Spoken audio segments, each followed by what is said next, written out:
The Tale of Custard the Dragon. Comedy is great. I love comedy. It makes everything in the world bearable if only for a few moments. And if you think poems, a form of writing generally associated with more profound thoughts and sentiments, wouldn't really have a lot of room for comedy, I urge you to read Ogden Nash. An American poet, satirist, and a writer par excellence, Nash presented poetry through humor. His poems, which were majorly written for children, combined pun-like rhymes with words deliberately misspelled for comic effect. The same can be seen in the Tale of Custard the Dragon. It's a funny story. And a ridiculous one. There's a little white house like in a fairy tale. There's a small child, Belinda, who lives there. And she's not alone.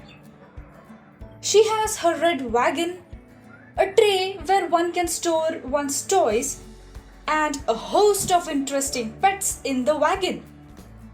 Let me introduce you to her pets. There's a black kitten who is creatively called Ink.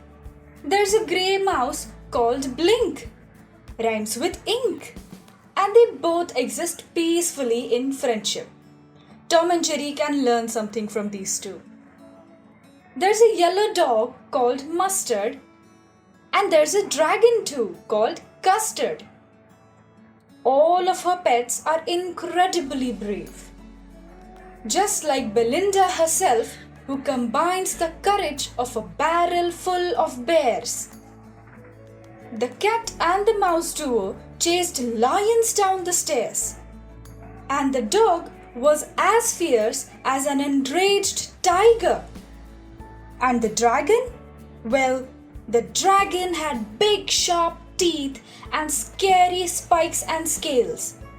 His mouth was a burning fireplace capable of spitting fire, his nose chimneys to let out the smoke. And his toes? Well, there's only one word that can truly describe them. Daggers. But there's a catch. The dragon is the only exception to the bravery prevalent in the household. Cue gasps, surprise, horror, shock, and melodrama. But is it true? How can that be? Such a scary, magnificent beast. Scared? Yes, believe it. Because the poor dragon is always asking for a small safe space to hide, while all the others are busy with their unafraid bravado and antics. The mighty dragon, ruler of the skies, is but a poor subject of everyone's jokes and bullying. Sigh. What a waste, no? Well, not quite. Because there's a twist. One fine day, the little white house is broken into by a pirate. The most loathsome kind. He has guns in his hand, blade in his teeth, hook for a hand, and pure malice in his eyes. His intentions are far from noble. But you, dear listener, need not worry. For this is the noble house of fearless creatures, one more valorous than the next. So naturally, when placed in a life-threatening situation that demands action and stands as a test of their grit, they run away. Professor Lockhart, are you taking notes? Belinda, mortified, stands rooted at her spot. The mouse has escaped into a small hole. The cat and dog have vanished from the situation. The pirate laughs and roars in victory. But it is too soon. The timid, tiny, scaredy dragon, always looking for a safe space, jumps up at the intruder. The pirate fires, but the bullets are no match for Custard's scales. He leaps and gobbles up the pirate in one go. No more. The danger is gone. The villain has been defeated. Rejoice, O residents of the tiny white house. Belinda hugs Custard, and so do the rest. He is a hero after all. So brave, so amazing, so fearless in the face of danger.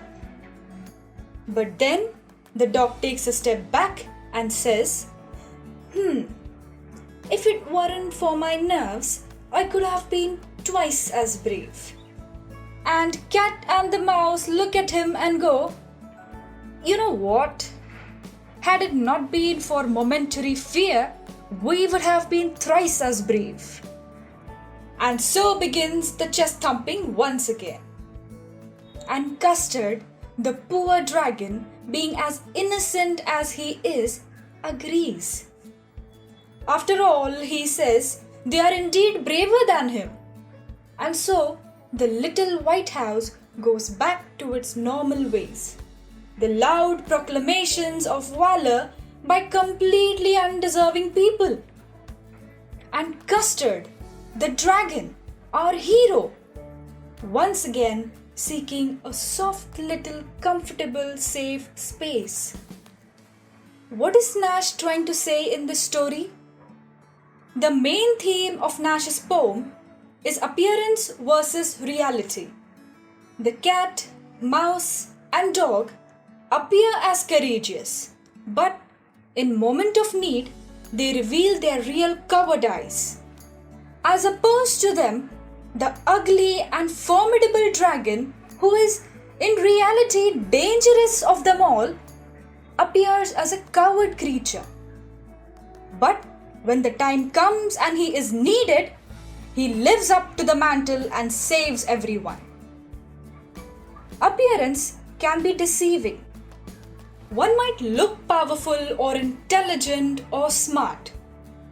But looks alone are not a mark of anyone's character. It is how they act and react to real situations, the choices they make, that really tells you about the person. Another theme that Nash is really trying to bring to your attention is the hypocrisy of everyone involved. Everyone runs away when the pirate creeps in. They even give baseless explanations of their cowardice. However, the dragon's acceptance of the status quo really brings out the irony of the situation. Don't judge a book by its cover. True, but beneath the humor of the poem, you will find how often we do that every day. What does that say about us? Are we perhaps hypocritical? Or is it the case that what we say is really hard to live up to, even for the best of us? Even for the deserving dragons inside all of us?